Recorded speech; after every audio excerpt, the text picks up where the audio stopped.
Hi all, எல்லாருக்கும் வணக்கம். இன்றைக்கி நான் வந்து மேஜிக் ஹேர் ஆயில் சொல்ல போகிறேன். இது வந்து சூப்பராக ஒர்க் அவுட் ஆகும். நீங்கள் ட்ரை பண்ணி பாருங்கள். இதுக்கு வந்து வெந்தயம், கருஞ்சீரகம், பம்கின் சீட்ஸு, பாதம், ரோஸ்மெரி லீவ்ஸு எடுக்கணும். நான் வந்து 50 கிராம்ஸ் ஆயிலுக்கு எவ்வளோ எடுக்கணும்னு சொல்லி நான் காமிக்கிறேன். நீங்கள் ஆயிலுக்கு ஏற்ற மாதிரி பொருள் எடுக்கணும்.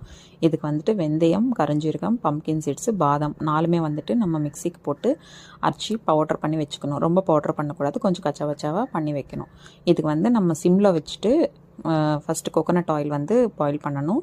அது கொஞ்சம் சூடானதும் கேஸ்டர் ஆயில் வந்து ஒரு 2 டேபிள் ஸ்பூன் வந்து ஆட் பண்ணிக்கிட்டு, அது கொஞ்சம் சூடானது ரொம்ப ரொம்ப கொதிக்கக்கூடாது. ஆயிலு கொஞ்சம் சூடானதும் நீங்கள் வந்து அடுப்பு ஆஃப் பண்ணிவிட்டு இந்த பவுடரும் போட்டு அப்புறம் வந்து ரோஸ்மெரி லீவ்ஸும் ஆட் பண்ணிவிட்டு கொஞ்சம் மிக்ஸ் பண்ணிவிட்டு நீங்கள் வந்து மூடி வச்சுக்கணும். மூடி வச்சுட்டு நீங்கள் 8 மணி நேரம் ஒரு 10 மணி நேரம் வந்துட்டு நீங்கள் அப்படியே வச்சுட்டு அதுக்கப்புறம் வந்து ஸ்ட்ரெயின் பண்ணிட்டீங்கன்னா ஆயில் வந்து நீங்கள் யூஸ் பண்ணிக்கலாம். நைட் வந்து நீங்கள் ஆயில் அப்மைட் பண்ணிவிட்டு காலையில் வந்து தலை குளிச்சிட்டிங்கன்னா சூப்பராக இருக்கும். ட்ரை பண்ணுங்கள்.